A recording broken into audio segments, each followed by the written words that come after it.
pagi, apa kabar saudara? Senang sekali saya Magda Juliani kembali menjumpai Anda dalam berita Riau dan Kepri hari ini. Sejumlah informasi terhangat telah kami siapkan untuk Anda. Berikut di antaranya. Sejumlah wilayah di Kota Batam terendam banjir setelah diguyur hujan lebat. Belasan atap rumah warga juga rusak akibat diterjang angin kencang.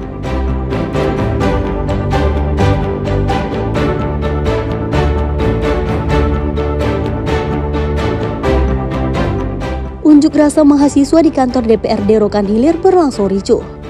Massa yang berupaya menerobos kantor DPRD terlibat saling dorong dengan aparat keamanan.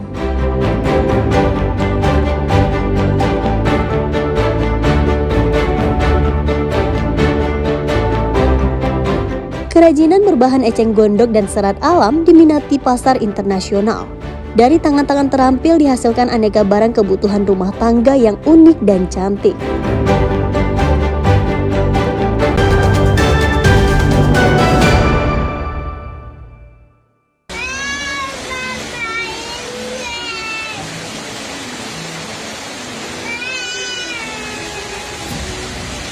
Diguyur hujan lebat, sejumlah ruas jalan terendam banjir di Kota Batam, Kepulauan Riau.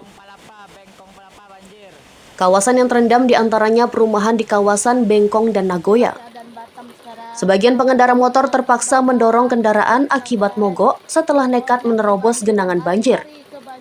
Banjir juga disertai angin kencang mengakibatkan sejumlah rumah rusak. Sedikitnya 15 rumah mengalami kerusakan pada bagian atap dan plafon. Lurah Tanjung Buntung mengatakan kejadian berlangsung saat hujan deras yang disertai angin kencang sehingga belasan rumah porak-poranda.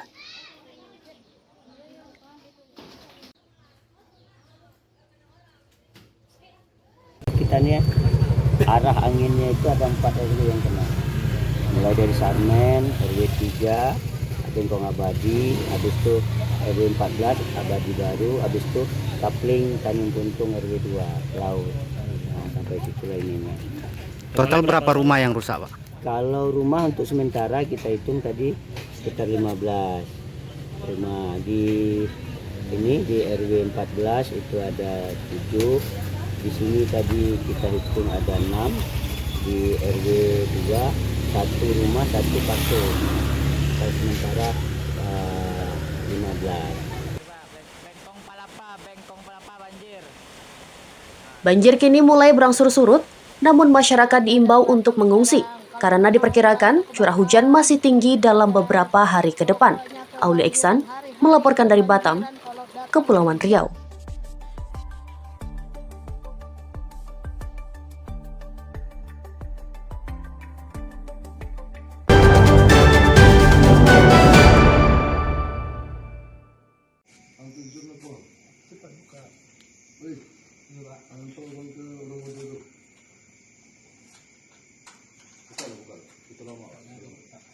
Dua remaja nekat mencuri kabel milik salah satu perusahaan karena kecanduan judi daring di Bangkinang, Kampar Riau.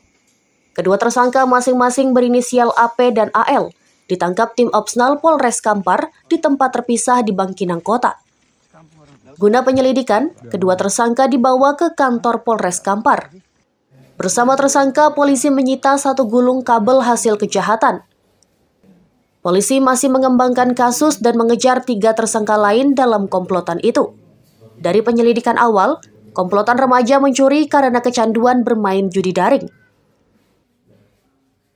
Ungkap kasus pencurian kabel, ya.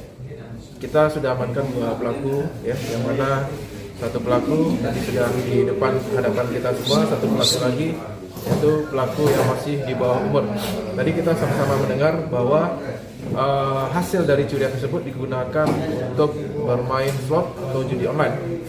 Kemudian hasil dari pencurian tersebut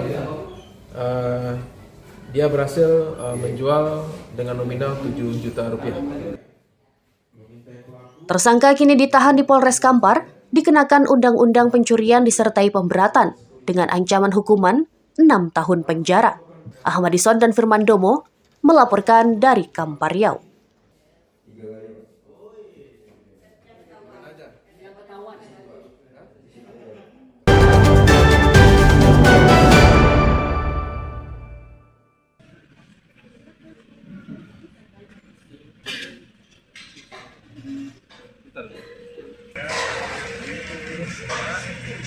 Dua jenazah korban kecelakaan helikopter di Tanah Bumbu, Kalimantan Selatan diserahkan pada keluarga di Pekanbaru Riau.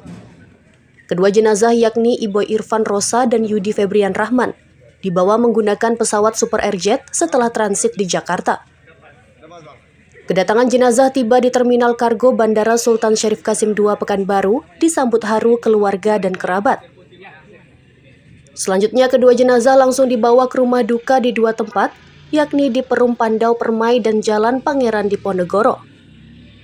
Suasana haru menyelimuti rumah duka di Jalan Pangeran Diponegoro. Isak tangis keluarga dan kerabat tak terbendung saat jenazah tiba di rumah duka. Kedatangan jenazah sudah ditunggu oleh keluarga, tetangga hingga kerabat korban. Kepergian korban meninggalkan duka mendalam bagi keluarga dan kerabat. Salah seorang tetangga korban mengatakan, semasa hidupnya, korban dikenal baik dan mempunyai jiwa sosial yang tinggi.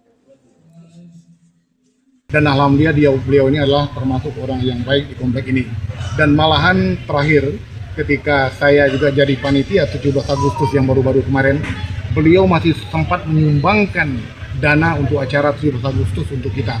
Dan alhamdulillah dia menyampaikan sukses karena beliau tidak bisa kembali ke Pekanbaru kan masih ada tugas di Kalimantan seperti itu. Jadi kami mengucapkan terima kasih kepada beliau dan memang beliau ini adalah orang yang humble, orang yang sangat baik dan sangat sayang dengan keluarganya dan seluruh adik-beradiknya yang pantau kami karena jarak rumah saya hanya lebih kurang 1 meter saja bersebelahan dan memang luar biasa. Kalau menurut kami beliau ini memang orang-orang yang rendah hati, yang sangat baik dan tidak ada pernah bertengkar mulut dengan orang lain. Itu kira-kira menurut kami yang berada di tetangga kami. Kapan pertama kali berita duka itu Berita duka ini kami dapatkan ketika melalui keluarganya, adik kami namanya Susi, adik bungsu beliau. Dia bilang, "Bang, abang coba cek berita bang, ada helikopter yang meledak." Akhirnya kita kontak dengan istri beliau melalui adiknya.